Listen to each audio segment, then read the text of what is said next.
Preparado para a palavra de Deus? Abra sua Bíblia no livro do profeta Ezequiel, capítulo 1. A mensagem tem por título Os seres viventes e as faces do caráter cristão. E hoje falaremos sobre a face do homem para encerrar a nossa série. Isso, obrigado. Glória a Deus. Ezequiel capítulo 1, verso de número 1. Amém? E aconteceu no 30º ano, no 4º mês, no 5º dia do mês, que estando eu no meio dos cativos, junto ao rio Quebar, se abriram os céus e eu tive visões de Deus.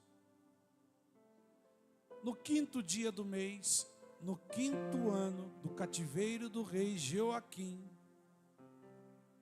veio expressamente a palavra do Senhor a Ezequiel, filho de Buzi, o sacerdote, na terra dos caldeus, junto ao rio Quebar, e ali esteve sobre ele a mão do Senhor. Olhei e eis que um vento tempestuoso vinha do norte, uma grande nuvem, com um fogo revolvendo-se nela, e um resplendor ao redor, e no meio dela havia uma coisa, como de cor de âmbar, que saía do meio do fogo.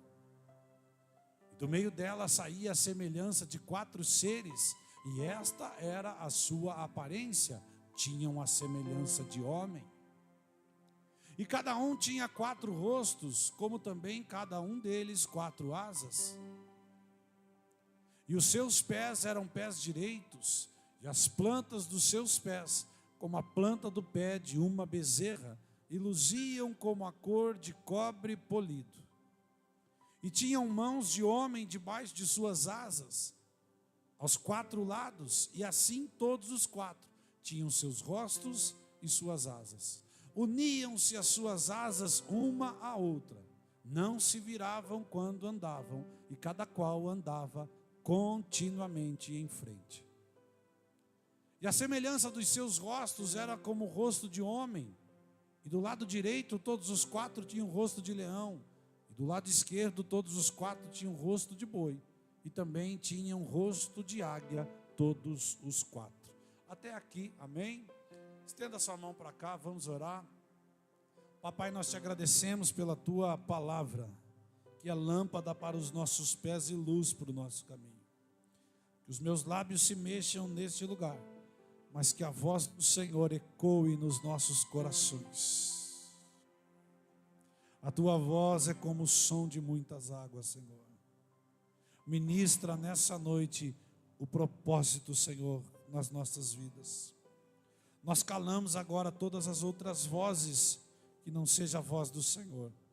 E nós declaramos agora por terra todo ladrão da atenção que bata em retirada deste lugar agora, no nome de Jesus. Amém e amém. Glória a Deus. Nós temos aqui ministrado uma série de mensagens a respeito desse texto do profeta Ezequiel. E em respeito às pessoas que nos visitam nessa noite, me permita fazer novamente a introdução do texto. Para você, qual é o ambiente perfeito para que a glória de Deus se manifeste na sua vida? Qual o ambiente perfeito para o mover de Deus? Qual o ambiente perfeito para que você tenha uma experiência com o sobrenatural do Senhor? Será que o ambiente perfeito é quando nós estamos na igreja? Será que o ambiente perfeito é quando nós estamos no secreto? Será que o ambiente perfeito é quando tudo vai bem? Pois bem, o texto Ezequiel capítulo 1 nos mostra que, mesmo quando tudo está difícil, nós podemos ter uma experiência com o sobrenatural de Deus nessa terra. Como assim, pastor? A Bíblia diz que Ezequiel estava em um momento muito difícil da sua vida. Ele estava em meio aos cativos junto ao rio Quebar. O rio Quebar é um rio na Babilônia que significa lugar distante. Ezequiel era sacerdote, filho de Buzi. Só que agora o ofício sacerdotal, como um cativo na Babilônia, não fazia mais sentido, porque não tinha mais templo para servir como sacerdote. Ou seja, nesse momento da sua vida, Ezequiel estava muito longe do propósito.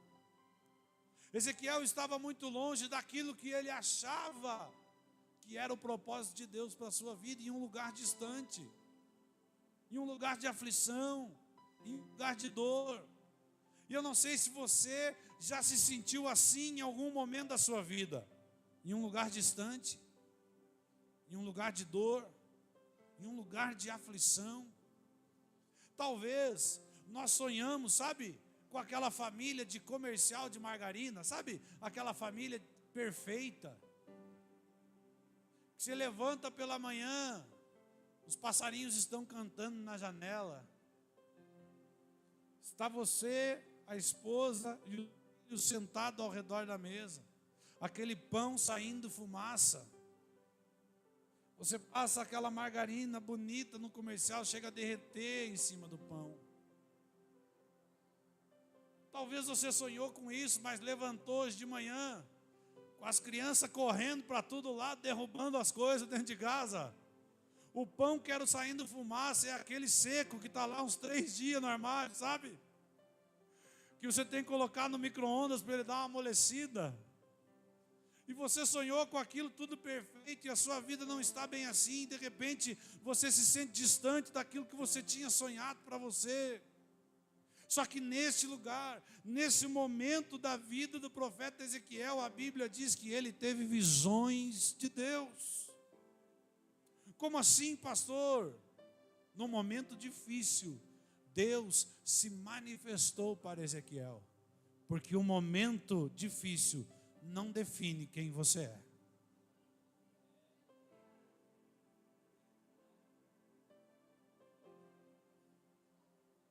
Agora tem um segredo aqui. A Bíblia diz que no título desse texto, sabe como diz? A primeira visão dos querubins. Em um momento muito difícil da vida do profeta Ezequiel, ele viu algo que ninguém ainda tinha visto. Sabe por quê? Porque no momento difícil da vida dele, ele agiu como ninguém tinha agido. Como assim? A Bíblia diz que Ezequiel estava no meio dos cativos.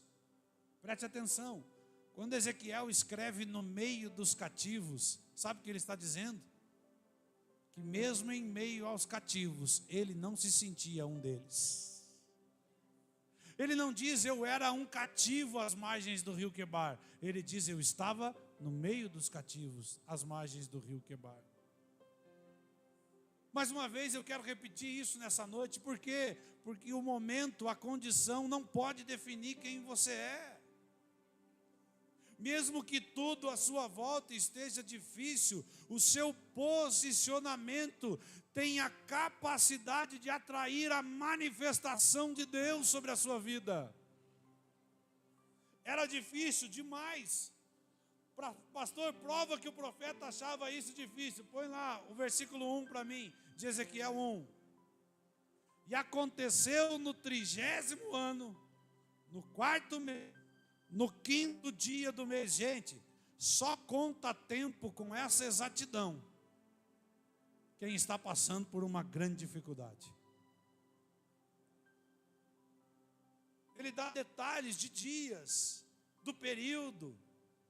E só quem está passando por aflição tem esse coração de contar os dias. Estava difícil, estava, mas a condição não alterava quem ele era de fato no Senhor. Sabe qual é o problema da igreja dos nossos dias? É que nós nos movemos pela circunstância e não pela fé. Se as coisas estão bem, eu estou feliz. Se não estão, não. A igreja daqui a pouco está cheia, daqui a pouco esvazia, daqui a pouco está cheia, daqui a pouco esvazia. Por quê, pastor? Porque as pessoas não vivem mais pela fé, mas sim pela condição. Tem aqueles que quando tudo vai bem estão na igreja, e tem aqueles que quando tudo vai mal estão na igreja. Mas quando as coisas mudam, eles desaparecem.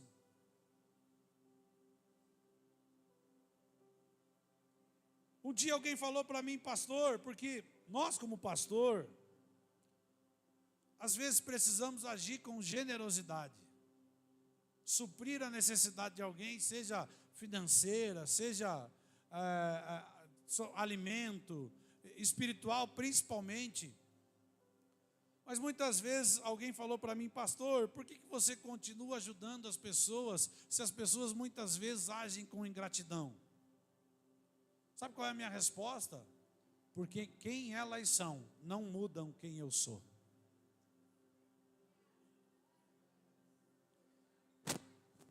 As pessoas não mudam quem eu sou.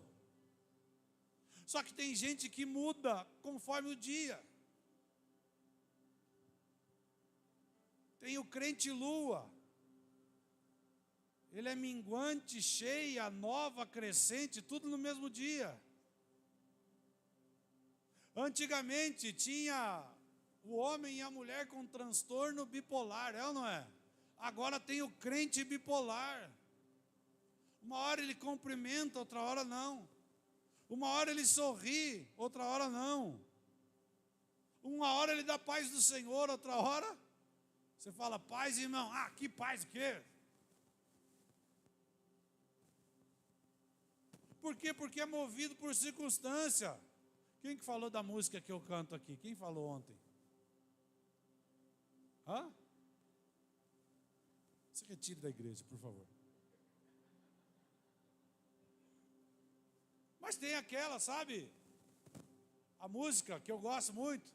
Não olhe as circunstâncias, não olhe o seu amor, seu grande amor. Não me guio por vista, alegre estou. Gente, esses dias eu estava aqui na igreja, falei com alguns irmãos, passei pelo menos uns 5 meses mais ou menos com uma enxaqueca, que me dava vontade de sair correndo e gritar de dor. Eu estava tomando remédio Tramal, Tilex com codeína, e não passava a minha dor de cabeça, de tanta dor que eu estava sofrendo, mas eu estava aqui pregando. Ah, por quê? Para manter a minha condição de pastor? Não. É porque a condição não muda quem eu nasci para ser, independente do momento. Nesses dias vão ter dias bons, vão ter dias ruins, mas todos os dias com o Senhor são dias de novidade de vida. Aleluia! Você está aqui nessa noite? Então dá um glória a Deus aí, meu irmão. Aleluia! Meu Deus! E a gente vai, sabe, variando, oscilando a cada momento da nossa vida. E aí, a Bíblia diz que Ezequiel, ele recebe a palavra do Senhor. Versículo 3, põe lá para mim, Vini. Veio expressamente a palavra do Senhor a Ezequiel, filho de Buzi, o sacerdote, na terra dos caldeus, junto ao rio Quebar, e ali esteve sobre ele a mão do Senhor. Segura aqui. Diga, veio expressamente a palavra. Repita.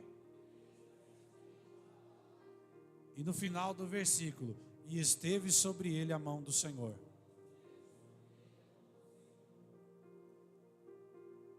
Hoje, na igreja da nossa geração, nós estamos invertendo a lógica. Nós queremos a mão do Senhor. E se sobrar algum tempo, a palavra. Antes de você receber a mão do Senhor, a ajuda do Senhor, a provisão do Senhor, o milagre do Senhor, é necessário que você aprenda a se submeter à palavra.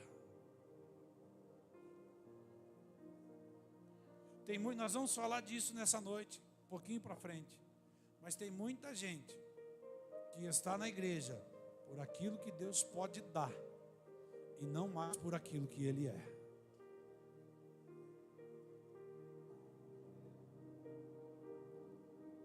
Você conhece o crente danoninho, não? Me dá, me dá, me dá, me dá danoninho. Tem gente que está o tempo inteiro assim, eu quero, Deus me dá, me dá, me dá, me dá. Deixa eu contar uma coisa, se você entender o teu lugar no reino e se submeter à palavra, você entenderá que tudo já é teu. Glória a Deus. Às vezes você está pedindo para Deus aquilo que já está à tua disposição. Deus, abre os celeiros dos céus sobre a nossa vida. Ei, a porta já está aberta, filho. Entre e pega o que você precisa. Entre e pega o que você precisa. Só que nós, por não nos submetermos à palavra, muitas vezes não conhecemos o caminho que acessa as bênçãos de Deus. Diga primeiro a palavra, depois a mão do Senhor. Depois, a Bíblia então fala sobre a visão do profeta Ezequiel, a visão dos querubins. Glória a Deus, amém? Pastor Carlinhos, pode sentar aqui à frente, por favor, fique à vontade. Glória a Deus. Amém? Depois nós vamos orar pelo pastor Carlinhos. Essa visão dos querubins, por que os querubins? Porque aqui revela para mim algo sobre o caráter de Deus, sobre o caráter que Deus espera que o homem e a mulher de Deus, eles reflitam na sociedade. Por que o Senhor mostra para o profeta os querubins? Porque querubins eram seres que estariam 24 horas por dia na presença de Deus. Vocês lembram no propiciatório, a tampa da arca da aliança? No propiciatório Deus manda que Moisés colocasse 2 querubins de ouro. Eram seres que estariam o tempo inteiro na presença do Senhor. E como então deve ser alguém que está o tempo inteiro na presença do Senhor? Como devem ser as suas atitudes? Como deve ser o seu estilo de vida? Como deve ser a sua postura? O que um homem e uma mulher de Deus devem ou não fazer? E esses querubins ensinam a Ezequiel neste dia. Primeiro, a Bíblia diz que eles não se viravam enquanto andavam, e cada qual andava continuamente para frente. O que isso quer dizer? Que um homem e uma mulher de Deus não perde tempo distraído com as coisas deste mundo. Nós vivemos em uma fase da nossa história que nós olhamos para o lado o tempo todo. Eu sou do tempo da internet de escada, irmão. Pastor Carlinhos, lembra da internet de escada? Às vezes você acessava lá o MSN, o Orkut, e daqui a pouco vinha a mãe, tirava o telefone do gancho para usar, você ficava bravo porque caía a internet na hora. Só que hoje você tem tudo isso na velocidade da luz, na palma das suas mãos. E você acorda pela manhã e você consegue atualizar a vida, olhar um noticiário, olhar e-mail, olhar mensagens, olhar a vida dos outros no Instagram. Qual é o problema? O problema é que o celular foi criado para ficar na escrivaninha e a Bíblia foi criada para ficar no criado mudo. Só que nesses dias a Bíblia está na escrivaninha e o celular no criado mudo. E a primeira coisa que nós acessamos todos os dias são as redes sociais e não mais a palavra de Deus. E qual é o problema de se olhar para o lado? Quando você olha para o lado, você começa então a enxergar tudo aquilo que pode dar errado. E isso acaba bloqueando a fé para seguir em frente. O apóstolo Pedro então, quando Jesus está chegando, andando sobre as águas, ele: mestre, se és tu, manda que eu vá ter contigo. Jesus disse: vem. Pedro começou então a andar sobre as águas, mas a Bíblia diz que Pedro olha para a força do vento e começa a afundar. Por quê? Porque olhar para o lado nos faz ver tudo aquilo que pode dar errado. E qual é o problema de olhar para trás? O problema de olhar para trás é que você vê então tudo que já deu errado. Tem gente que vem para mim: pastor, ora por mim, que amanhã eu preciso de um emprego essa semana. Eu preciso de um emprego, pastor, ora por mim. Oro, vamos orar. Deus, abre a porta, Senhor. Abençoa, Jesus. Aí você encontra no próximo culto. Daí, meu irmão, como é que foi? Conseguiu um emprego? Pastor, ninguém ligou.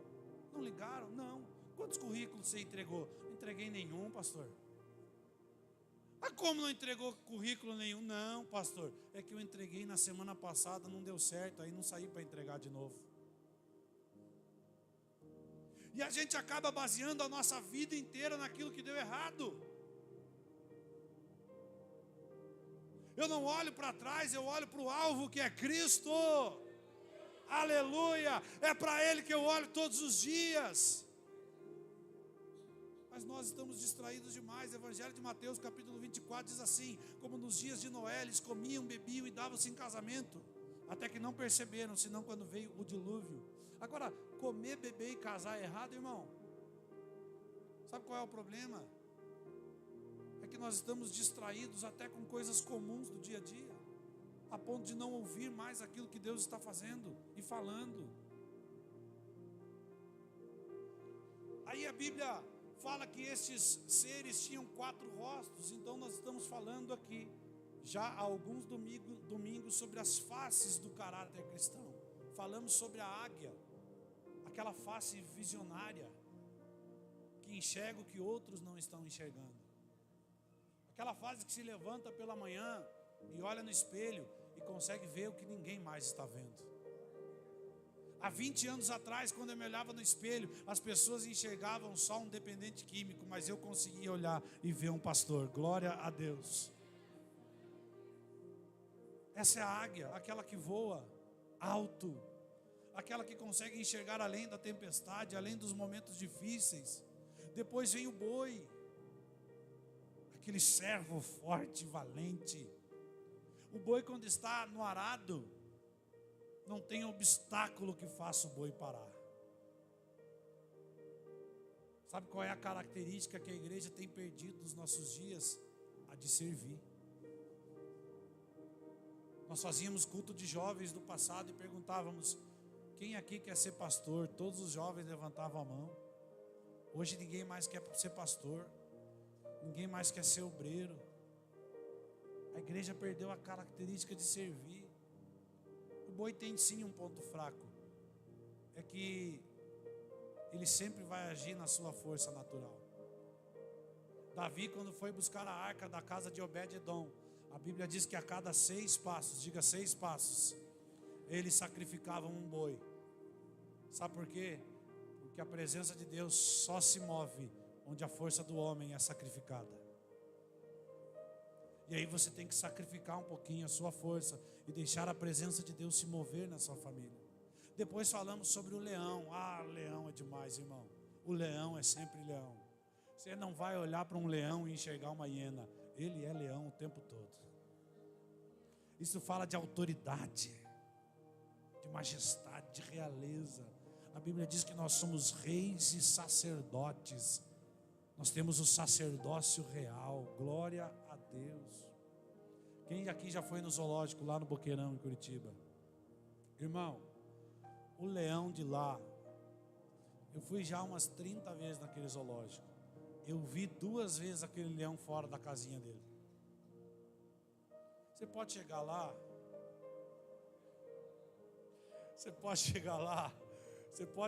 e chegar na porta daquela casinha e fazer ele está deitado numa pedra que tem dentro daquela casinha. Ele só abre aquela bocona, põe a língua para fora e olha para o outro lado. Sabe por quê? Não é qualquer chamado que movimenta quem é leão.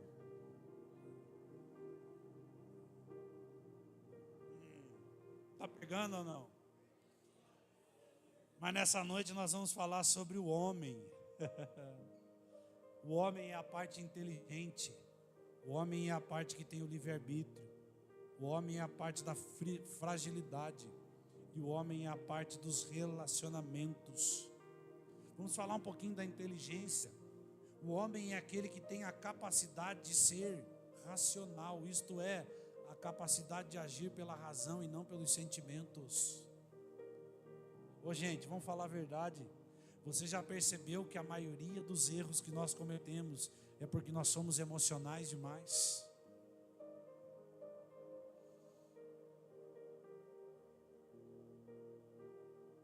Às vezes as pessoas casam errado por serem emocionais demais. As pessoas estão distantes do propósito por serem emocionais demais. As pessoas abandonam um tratamento por serem emocionais demais. A maioria dos erros que nós cometemos tem a ver com nós deixarmos a razão de lado e sermos emocionais demais. Romanos 12:1, rogo-vos, pois, irmãos, pelas misericórdias de Deus, que apresenteis o vosso corpo como sacrifício vivo, santo e agradável a Deus, que é o vosso culto racional. Não é sentimental, é racional. Servir a Deus em muitos dias vai ser algo pela razão e não pela emoção. Porque tem dias, irmãos, que você vai orar e não vai sentir nada. Tem dia que eu estou facinho, irmão, que eu abro a Bíblia e parece que os textos pulam para dentro de mim. Tem dia que eu sento para fazer uma pregação e em 5 minutos eu saio com uma pregação de 1 hora feita. Mas tem dias, irmão, que eu abro a Bíblia, leio. Falo, Senhor, eu preciso de uma palavra, Senhor. E aí eu leio. Senhor, eu preciso de uma palavra, Senhor. E aí eu leio. Senhor, eu preciso de uma palavra, Senhor. E a resposta de Deus para momentos como esse é: filho, a palavra já está dentro de você, ensina. Não é sempre que as coisas elas são espirituais o tempo todo, não. Muitas vezes é racional, é razão.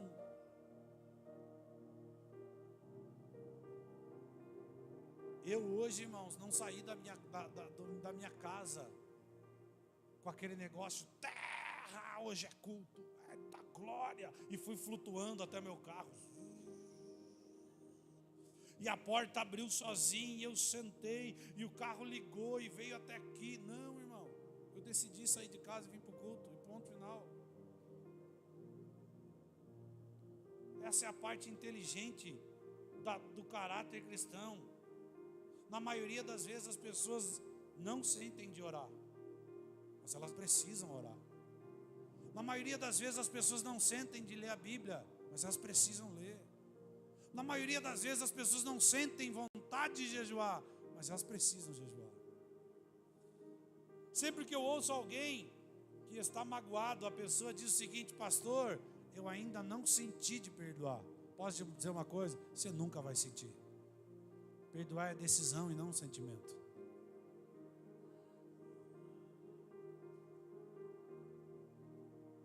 Isso é muito forte, irmãos. Deus nos dotou de inteligência para que estejamos constantemente evoluindo. Esses dias eu estava assistindo um vídeo. Alguém me mandou um vídeo porque o homem dava uma palavra assim, em cima do vídeo. E o vídeo era um cachorro abrindo o portão de um canil. Então o cachorro aprendeu que ele colocava a patinha, subia a patinha para cima e a porta do canil abria. Agora, qual é o detalhe aqui? Que no vídeo o homem falava: olha como ele é inteligente, ele descobriu como abre a porta do canil. E eu, na hora que eu assisti o vídeo, falei: meu Deus, uma coisa tão comum, né? Eu abro o portão todo dia. Pastor, mas você não tem uma pata. Mas sabe o que eu quero dizer com isso? É que aquilo que é extraordinário para algumas pessoas, nós fazemos todos os dias e de repente se tornou comum para nós. Mas nunca deixou de ser extraordinário. É porque você em algum momento parou de perceber o valor, porque se acostumou com o que está acontecendo. Olha só o que diz a Bíblia. Lá no Antigo Testamento, os homens tinham uma experiência com a glória de Deus. E aquilo, Anderson, virava conversa de mesa. Era pai passando para filho. A Bíblia foi escrita, sabe por quê? Por causa de conversa de mesa. De pai passando para filho o que tinha acontecido. Moisés escreveu o Pentateuco, primeiro Gênesis, o livro da criação, sem ele ter vivido muitos dos dias que estavam em Gênesis, porque ele ouviu na mesa se contando sobre no princípio criou Deus os céus e a terra estava sem forma e vazia. E nós, esses homens lá no Antigo Testamento, tinham experiências pontuais com o Senhor, mas nós hoje, no tempo da graça, temos a oportunidade de ter experiência todos os dias, em cada culto, em cada louvor, em cada leitura da palavra. Sabe qual é o problema? O problema é que nós acostumamos com isso e paramos de dar o devido valor à manifestação da glória de Deus. Gente, definitivamente, sentir Ele nunca será comum, sempre será extraordinário. Por quê? Porque nós não merecíamos, mas através do sacrifício de Cristo na cruz, nós temos acesso à presença dEle. Você é sim uma pessoa boa, você é sim um bom amigo, é bom estar perto de você. Talvez a tua vida te levou para um lugar que você deixou de se enxergar como alguém especial, porque algumas coisas se tornaram comuns.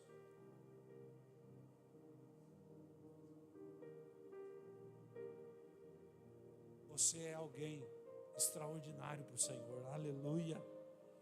Se valorize. E pela inteligência, Deus deu ao homem o livre-arbítrio. O que é o livre-arbítrio? É o que chamamos de poder de escolha.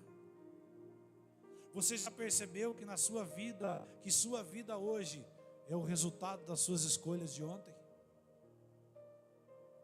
E sabendo disso, se você já percebeu, você também já entendeu que a sua vida amanhã será o resultado das suas escolhas de hoje? Mas se somos dotados de tanta inteligência, por que muitas vezes fazemos escolhas tão burras? Desculpa a expressão.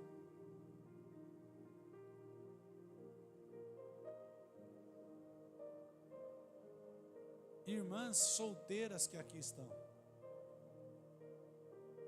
dotadas de grande inteligência, porque às vezes vocês escolhem quem os afasta do Senhor e não quem aproxima. Não sei se lá no Paraguai, pastor Joel, tem essa expressão, mas aqui no Brasil tem. É o famoso dedo podre. Hã? Meu Deus! Irmãos que aqui estão, porque nós insistimos em ter amizades que nos afastam do Senhor e não que aproximam. Eu tenho ficado assustado nesses dias. Falei disso num vídeo, Hebreus 10, 25. Não deixemos de congregar, como é costume de alguns, mas fazemos admoestações uns aos outros, tanto quanto vedes que o dia se aproxima. Sabendo que o dia se aproxima, por que muitos estão deixando a congregação, a reunião com o corpo de Cristo? Se somos dotados de tanta inteligência, por que fazemos escolhas tão tolas? Podendo viver o extraordinário, por que nos contentamos com o medíocre? Deus tem um nível mais profundo. A Bíblia diz que Ele tem na sua mão uma vara de medir, e Ele mede 1000 côvados, e eram águas que davam pelos artelhos. Agora sabe o que é o problema? Sabendo que Ele mediu mais 1000, que tem águas mais profundas, por que então nos contentamos com águas pelos artelhos? Podendo ir mais fundo, por que eu me contento? 1 Samuel 16, 6 e 7, vai lá. E sucedeu que entrando eles, viu a Eliabe e disse: certamente está perante o Senhor o seu ungido. Porém o Senhor disse a Samuel: Não atentes para a sua aparência, nem para a grandeza da sua estatura, porque o tenho rejeitado, porque o Senhor não vê como vê o homem, pois o homem vê o que está diante dos seus olhos, porém o Senhor olha para o coração. O profeta Samuel, ele vê os filhos de Jessé e diz para o primeiro: certamente esse é o ungido do Senhor. Por quê? Porque ele tinha aparência de rei, ele era forte, homem de guerra. Mas se Samuel escolhesse do jeito dele, ele escolheria o próximo rei Saul de Israel. Como assim o próximo rei Saul? O próximo rei que seria reprovado por Deus. O Senhor, ele usa muito bem o seu poder e a sua capacidade de escolha. O Senhor não escolhe pela aparência. Diga glória a Deus, João. Olha para a pessoa que está do seu lado e diga: o Senhor não escolhe pela aparência. Não importa, irmão. Não importa se você é alto, baixo, gordo ou magro. Não importa se você é rico ou pobre. Não é por isso que Deus escolhe alguém ou não. Segundo ponto, Deus não escolhe pela emoção. Deus não escolhe ninguém por emoção, irmão. Ai, nessa noite o irmão, ele deu glória a Deus na igreja. Eu escolhi ele para ser o grande profeta de Colombo. Deus não escolhe pela emoção, irmão. Quer que eu possa ensinar algo para você? Diga: pode, pastor. Foi muito fraco, vou ensinar só para o lado de cá. Posso ensinar uma coisa para vocês? Não tem nada que você faça que faça com que Deus ame você mais. E nem nada que você faça que faça com que Ele te ame menos. O amor dele é incondicional. Incondicional. Ele sempre vai te amar do mesmo jeito. Porque Deus não escolhe pela emoção, Deus escolhe por propósito. Eu quero convidar você mais uma vez, olhar para a pessoa que está do seu lado e diga assim: se você está aqui nessa noite, é porque você foi escolhido por um propósito. Dê um aplauso a Jesus.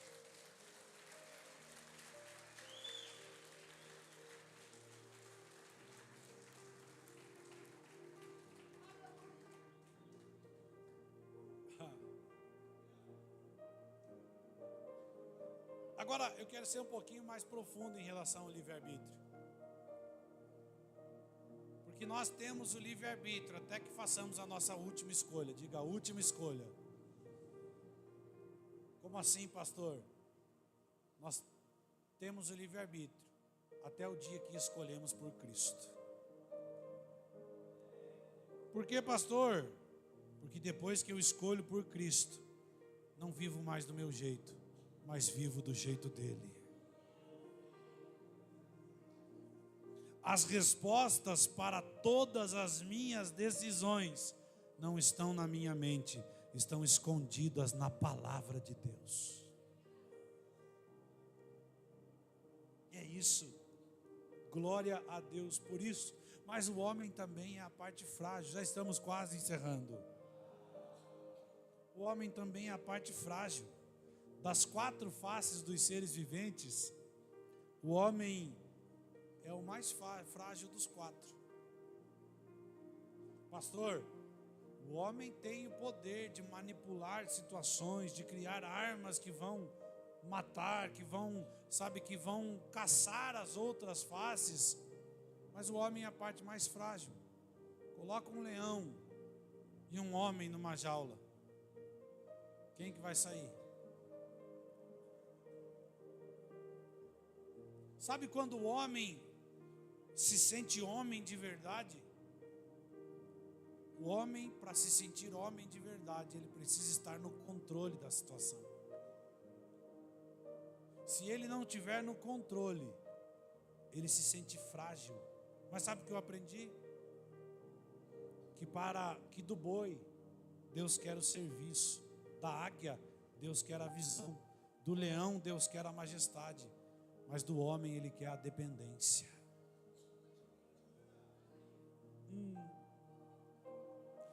E por isso, a nossa verdadeira força não está em ter o controle, mas em depender do Senhor em todos os momentos da nossa vida. Um dia, Jesus olha para Jerusalém e a Bíblia diz que Jesus chorou. Porque ele diz assim: quantas vezes eu quis reunir vocês, como a galinha reúne os seus pintinhos. Quantas vezes eu quis colocar vocês num lugar de dependência.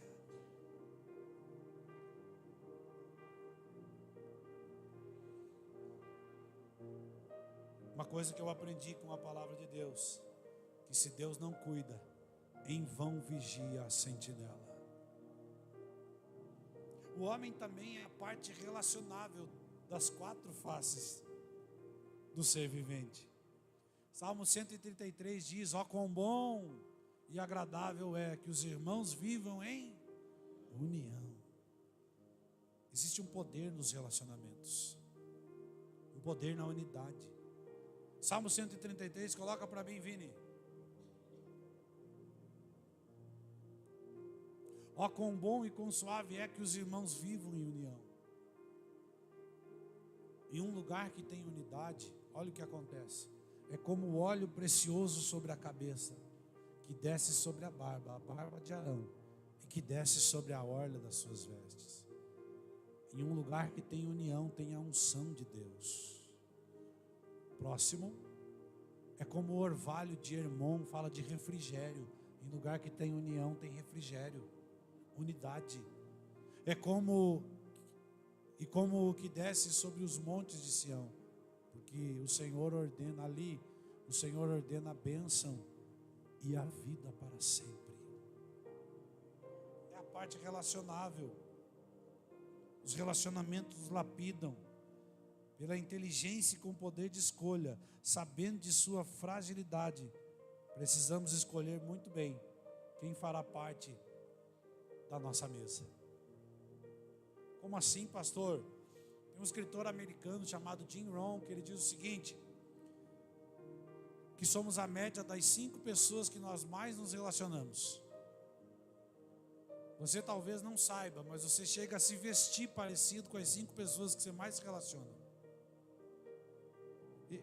Eu já notei isso na minha vida, porque eu vou para Santa Catarina e eu tenho amigos lá, e eu fico um tempo lá e eu já volto falando: tu diz, capaz, estás doido, nego?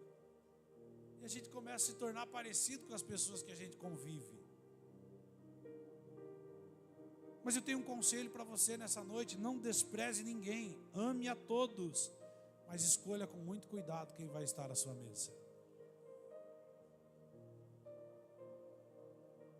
Porque relacionamentos têm o poder de impulsionar você ou afastar você daquilo que Deus tem para a sua vida. A face do homem fala sobre humanidade, que faz parte do caráter cristão. Como assim? Nós somos gente. Nós somos gente. Tem vezes que vai dar vontade de chorar e nada de errado com isso, irmãos. Tem vezes que vai dar vontade de fazer coisa que você não quer fazer, mas vai dar vontade. As pessoas não estão preparadas para entender que a igreja é humana também. De olhar para um pastor e reconhecer a humanidade dele. As pessoas aí fora querem que a igreja seja super-herói o tempo todo. Imagine. Mas tem horas que vai ser difícil. Quem é casado aqui? Meu Jesus, que bênção, né? Mas tem hora. Oh, Jesus. Tem hora que a gente é humano.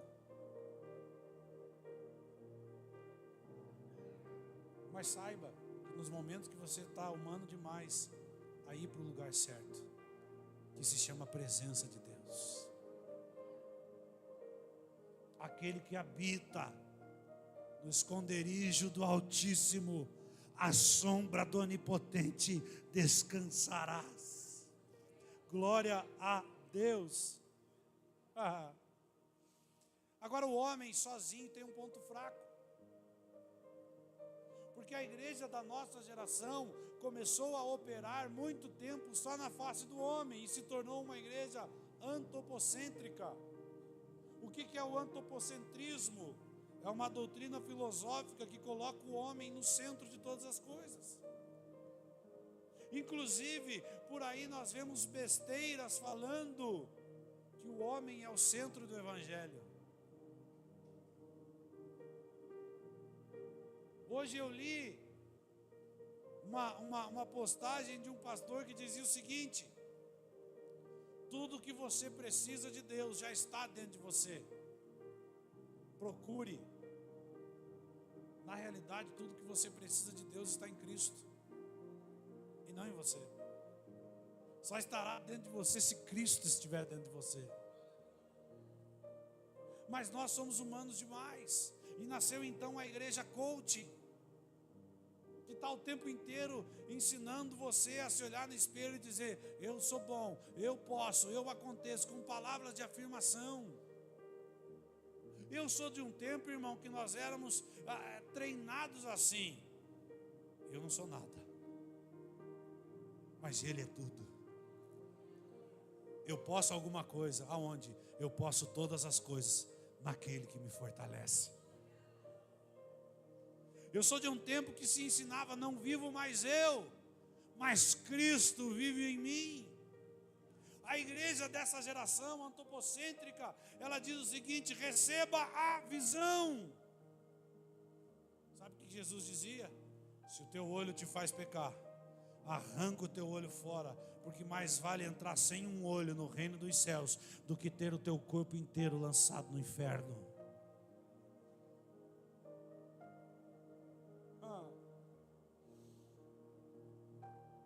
E nos tornamos por isso uma igreja de sanguessugas. Sério, pastor, sério. Provérbios 30:15 diz o seguinte: a sanguessuga tem duas filhas. Estamos afinados com Provérbios. A sanguessuga tem duas, a saber, dá e dá. A sanguessuga tem duas filhas. Qual é o nome delas? Dá e dá. Nos tornamos a igreja de sanguessugas. Me dá, me dá, me dá. Eu quero, eu quero, eu quero. Deus pode te dar, irmãos. Deus é Deus do impossível. A Bíblia diz que Ele é poderoso para fazer infinitamente mais do que pedimos ou pensamos. Aleluia por isso. Mas chegou o tempo da igreja retornar aquilo que nós chamamos as origens do Evangelho e começar a dizer: Senhor, eu reconheço aquilo que o Senhor já fez por mim na cruz do Calvário. Agora me diga o que eu posso fazer pelo Senhor. E Ele vai olhar para você e diz: ide por todo o mundo, pregai o Evangelho a toda a criatura, aquele que crer e for batizado será salvo. É muito fácil cantar: estou voltando à essência da adoração, e a essência és tu, a essência és tu, Jesus. Mas a essência de Cristo, em Cristo, é um lugar de morte. Como assim, pastor, lugar de morte? É um lugar onde eu morro por meus próprios desejos e vivo em Cristo Jesus. Glória a Deus. 1 Samuel 18, 13, do 8 ao 14. Não precisa abrir que eu não vou ler. Saul reinou por 40 anos, irmãos. Mas só no primeiro ano Saul tinha a aprovação de Deus. Saul reinou 39 anos sem a aprovação de Deus. Posso ensinar uma coisa? Não é tudo que está dando certo que é certo para Deus, irmãos. 39 anos sem a aprovação de Deus.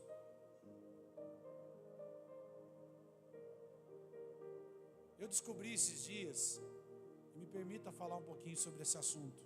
Vou abrir um parênteses aqui, e realmente estou encerrando. Nós normalmente achamos que pastor ele é pastor porque ele tem. Pastor é pastor porque ele tem. Legal, eu achava isso também. Mas eu descobri o seguinte, que a palavra pastor não vem de ovelha. A palavra pastor vem da palavra pasto. Pastor só é pastor se ele tem pasto. Ou seja, alimento para as ovelhas.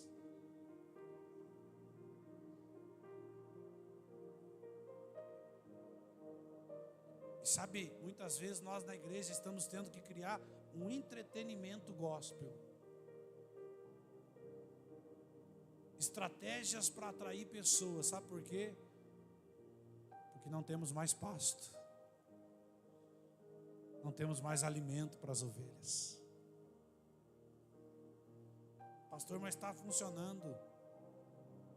A questão não é se está funcionando ou não. A questão é se temos a aprovação de Deus a respeito daquilo que estamos fazendo. A igreja não é um clube. A igreja é o lugar da reunião do corpo de Cristo na terra.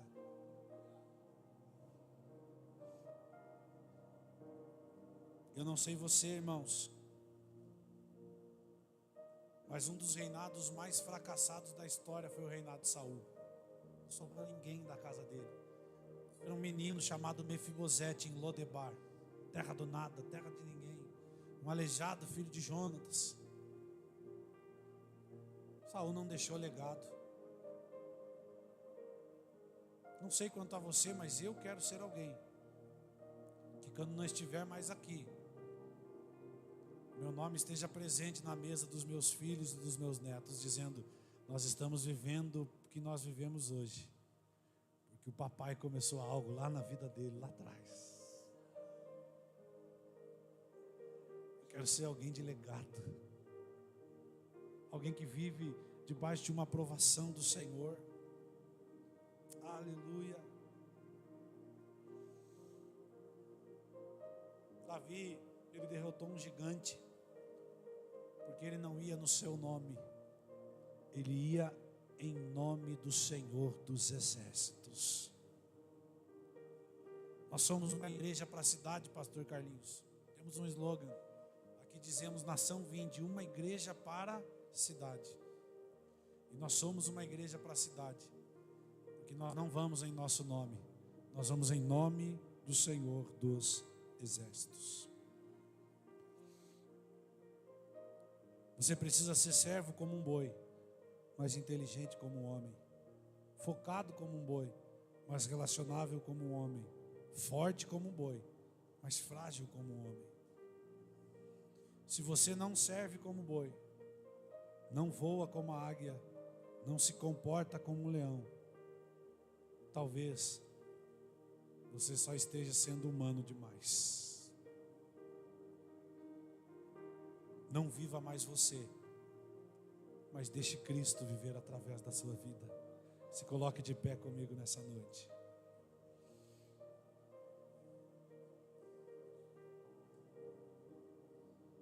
Sobre os montes, e ele vem saltando.